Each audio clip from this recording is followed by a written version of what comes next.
Alors, mes frères, dans 2 jours, on va célébrer mercredi des Cendres.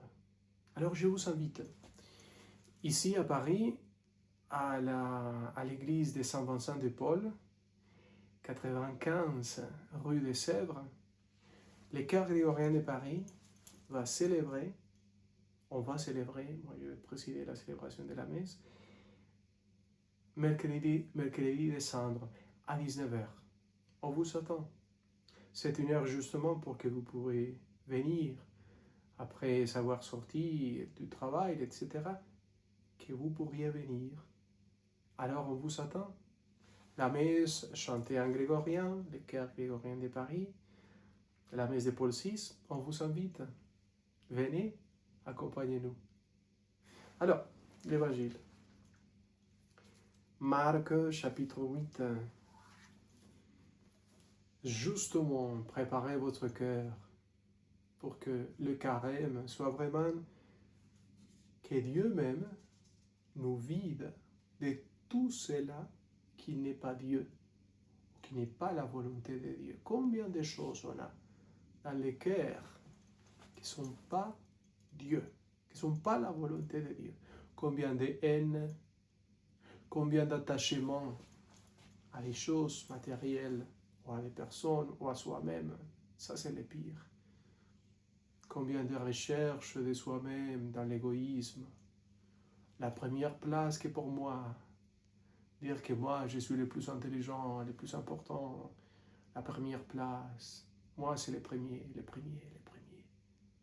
Le bonheur que pour moi. Combien de choses auxquelles on est attaché d'une manière terrible et qui ne sont pas Dieu. Ce n'est pas la volonté de Dieu. Dieu, pendant le carême, c'est ça les jeunes. Il veut nous vider de tout cela qui n'est pas Dieu. Et il y a plein de choses, je vous assure, qui ne sont pas Dieu dans votre existence. Laissez-vous vider par lui. Que soit lui qui vienne et prenne tout cela qui n'est pas sa volonté, que c'est d'égoïsme, de haine, de colère, de matérialisme, d'oubli de Dieu, qu'il les prenne et cela soit changé par la présence de l'Esprit de Dieu lui-même dans votre existence. Qu'est-ce qu'il va nous dire l'évangile d'aujourd'hui? Marc, chapitre 8, 11. Les pharisiens vont suivre Jésus et s'est mis à discuter avec Jésus.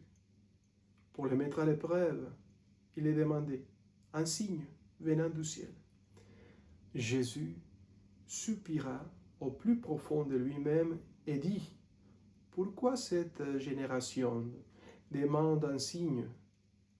Amen, je vous le déclare, aucun signe ne sera donné à cette génération. Puis il les quitta, remonta en barque, et il partit vers l'autre rive. Acclamons la parole de Dieu. Louange à toi, Seigneur Jésus.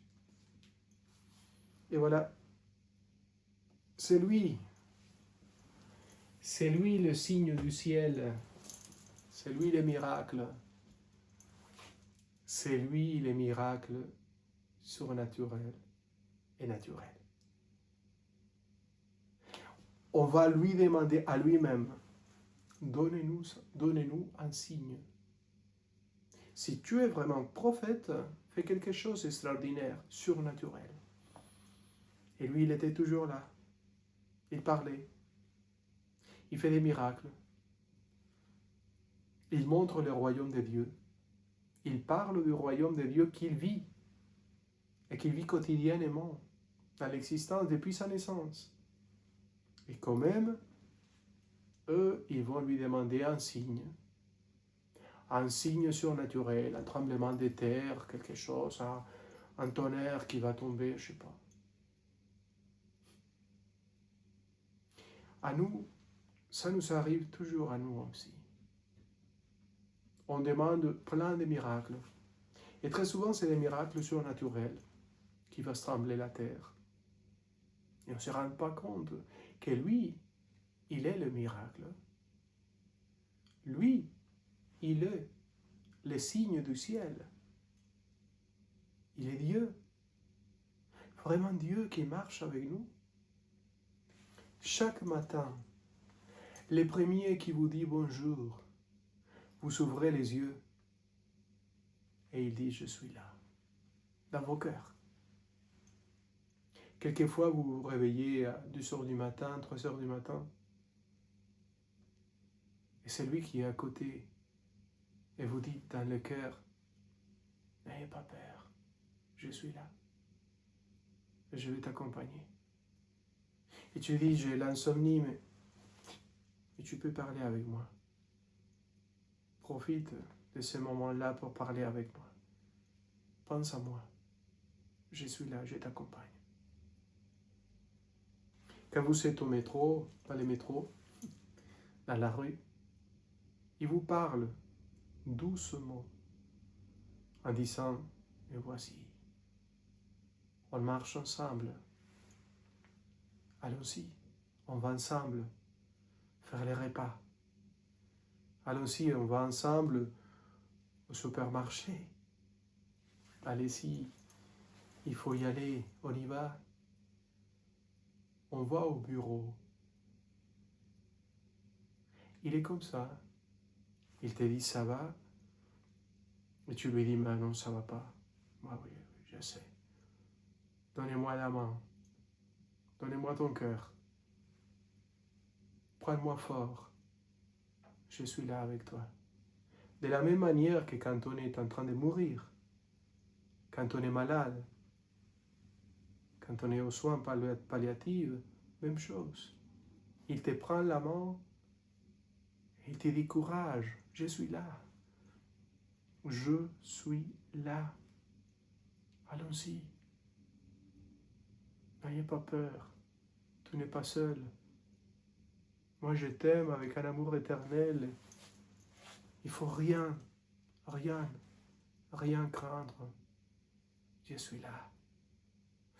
Je vous assure, cette expérience-là, tous les jours, tous les moments de l'existence, pouvoir expérimenter cela, le bonheur, quoi.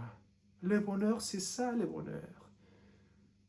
C'est pas les choses matérielles, c'est pas être célèbre, rien de ça, c'est important.